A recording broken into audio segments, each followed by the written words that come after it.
Hello again. I'm going to continue my series titled Genocide in the Bible, and now I'm going to turn my attention to the Midianites. I'm often asked when discussing this topic about the Midianites in Numbers 31, what about God's cruelty against the Midianites? The incident is recorded in Numbers 31, and it's frequently mentioned by skeptics as an illustration of God's cruelty or his nature as a human fabrication of twisted minds. The passage is a troubling one for many reasons, but there are many misconceptions about what actually happened in the text as well.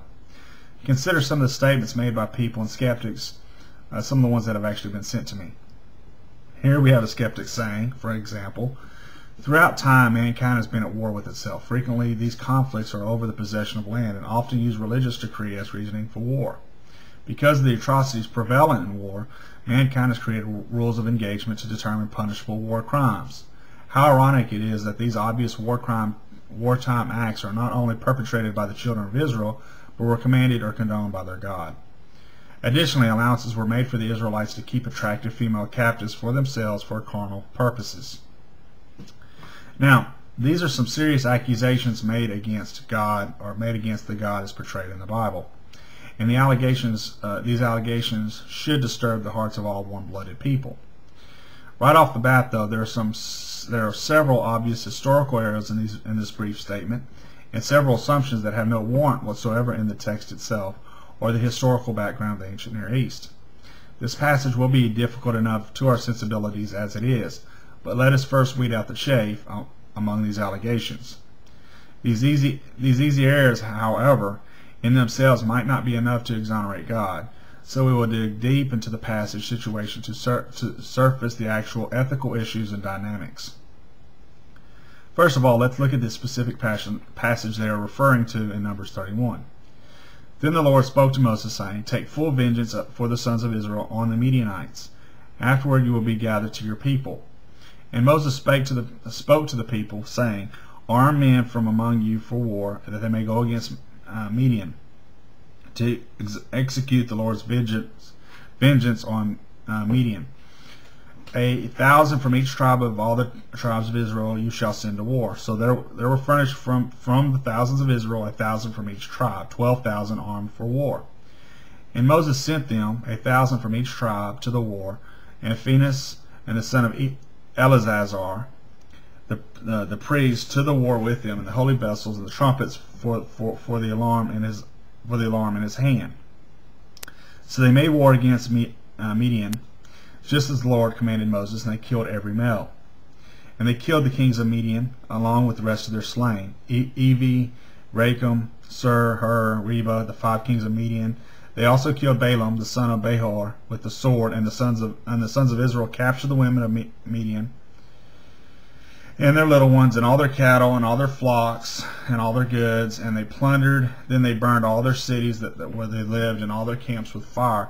And they took all the spoil and all the prey, both of man and of beast. And they brought the captives and the prey and the spoil to Moses and to Eleazar, the priest, and to the congregation of the sons of Israel, to the camp of the plains of Moab, which are by the Jordan opposite Jericho.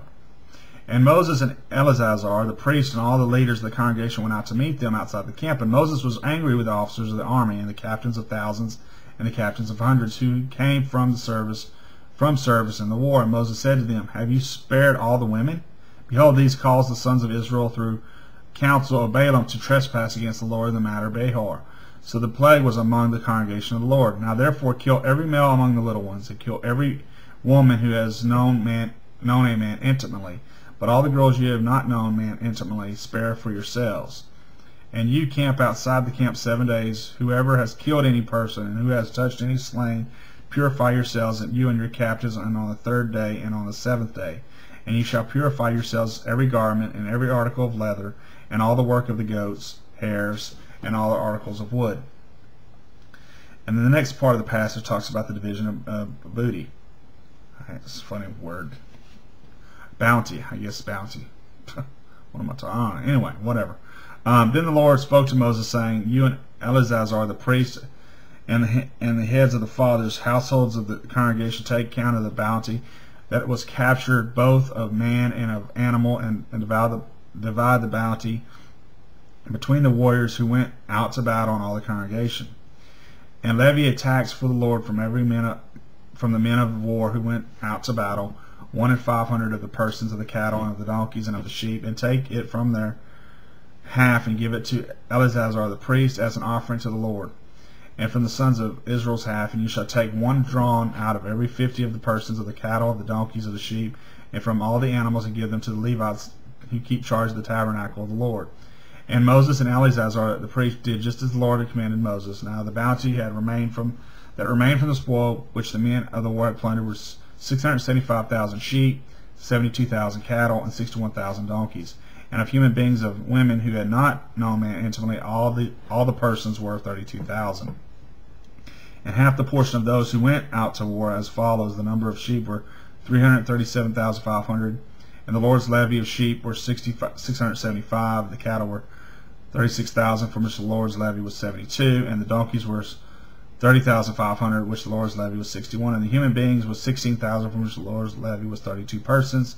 And Moses gave the levy which the Lord's offering to the priest, just as the Lord had commanded Moses. Okay, now I've read the entire passage. If you don't like my reading of it, go back and read it for yourselves.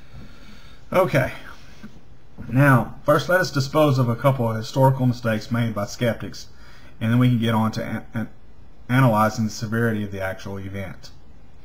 First of all, there is no test of virginity needed or used. In spite of the elaborate miraculous one created by later rabbis, ingenious but altogether unnecessary, using Aram and theorem, the test for virginity in the ancient Near East was a simple visual one. Was the female had the female reached puberty?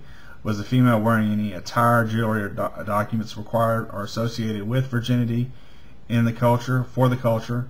Was the female wearing any attire, jewelry, or adornments required for or associated with non-virginity for the culture, or a veil indicating married status? Because virginity was generally associated with legal proof for blood inheritance issues in ancient cultures, for example, land, property, kinship, relationship, and so on, virginity itself was often marked by some type of clothing. Remember the robe of Tamar in 2 Samuel 13. Or by cosmetic means. The Hebrew pre-marriage dot, for example, you might still see on Indian women. Was more of typically non-virginal married status, veils, headwear, jewelry, or certain hairstyles. Of course, non-virginal unmarried status, temple prostitutes and secular prostitutes were also indicated by special markings or documents. Look at Proverbs 7:10 and Hosea 2, verses 4 through 5. For example, the erotic art of the ancient Near East shows a consistent difference in hairstyles between women and sacred prostitutes. In fact, the physical characteristics of women on the plaques were totally different from those of female representations in Mesopotamian and Syrian art.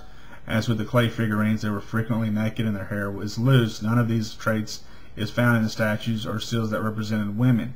These groups, associates of cultic prostitutes, were defined by a generic name. The separated ones, while their specific names of individual associations hinted at their garments, which were particularly luxurious or odd, or to their general appearance, which distinguished them from other women, according to the civilizations of the ancient Near East. In other words, the process of identifying females who were not married or not prostitutes, either sacred or secular, would have been relatively straightforward, a precision level required by the event. I'll pick up in the next video.